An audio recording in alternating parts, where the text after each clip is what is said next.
Ons ou tentwoning. Ons lees 2 Korintiërs 4 vers 16 tot hoofstuk 5 vers 10. Van 'n relatief jong ouderdom af het sy reeds die tekens begin sien van reumatiek in haar liggaam.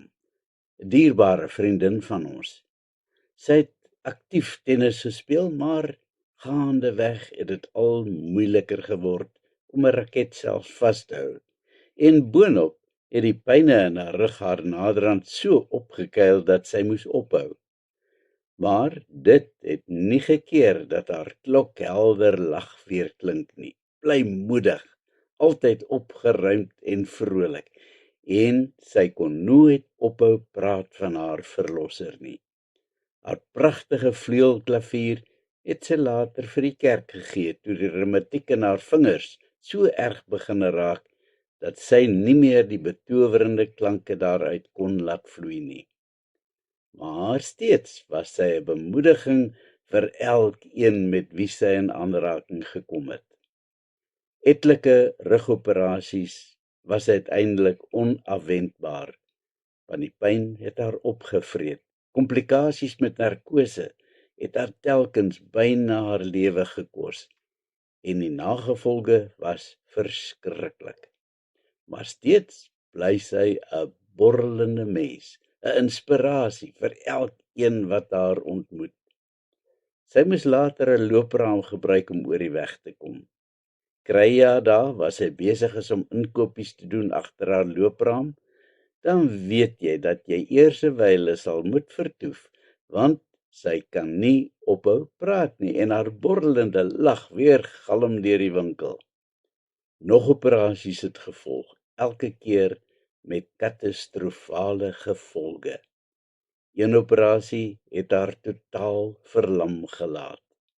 Volgens die dokter sou sy nooit weer loop nie.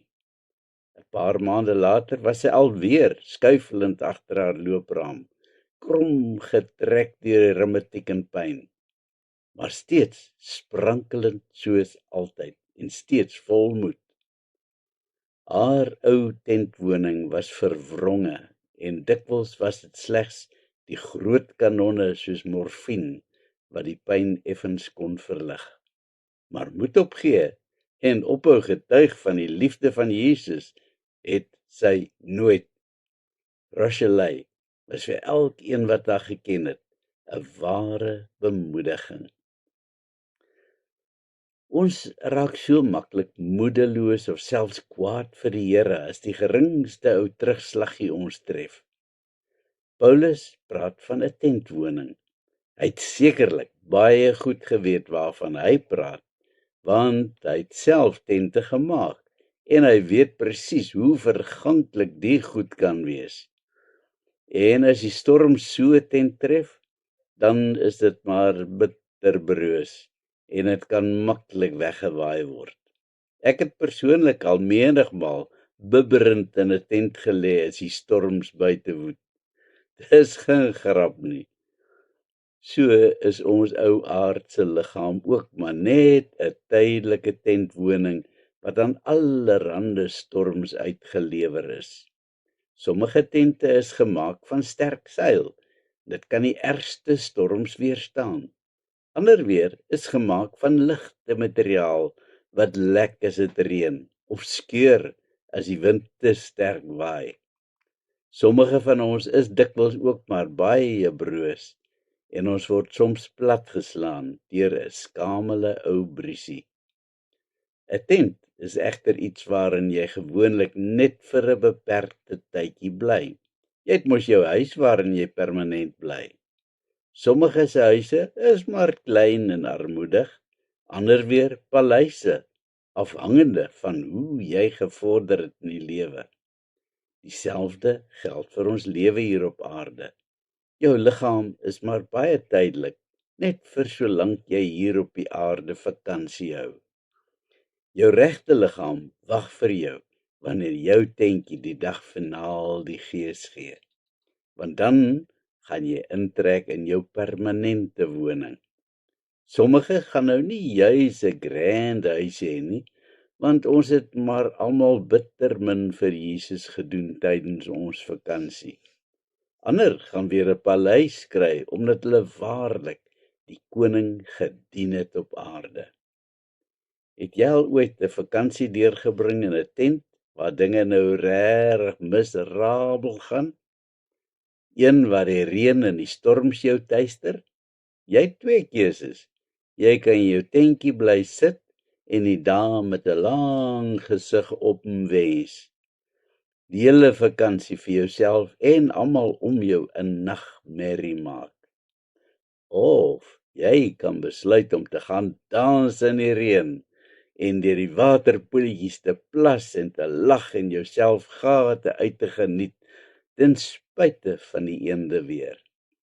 Dieselfde geld vir ons tentwoning waarin ons op aarde verkeer. As die storms jou tuister, kan jy gaan sit en jouself bejammer en dalk die Here blameer vir jou toestand. Of jy kan die storms gebruik tot jou eie en ander mense se voordeel en jubelend die Here loof ten spyte van die storms. Moenie dat lewensstorme jou onderkry nie. Styg uit bo jou probleme, soos Rochelle gedoen het. Toe die ergste storm in my lewe my tref, wou ek eers my kop in die sand gaan druk. Maar toe neem ek 'n wilsbesluit om die Here te vertrou, om my in die krisis in sy arms vas te hou. Die resultate was wonderlik. In plaas daarvan dat ek in sik en as gaan sit en huil het, kon ek skielik lag en die lewe aanpak met 'n huppel in my stap. En ek het tonne hulp gekry van dierbare vriende om my te help om te kan huppel. Ek huil deesdae nogal baie. Ek huil egter nie van droefheid nie, maar van dankbaarheid en verwondering oor die wonderlike troue sorg van die Vader in my lewe.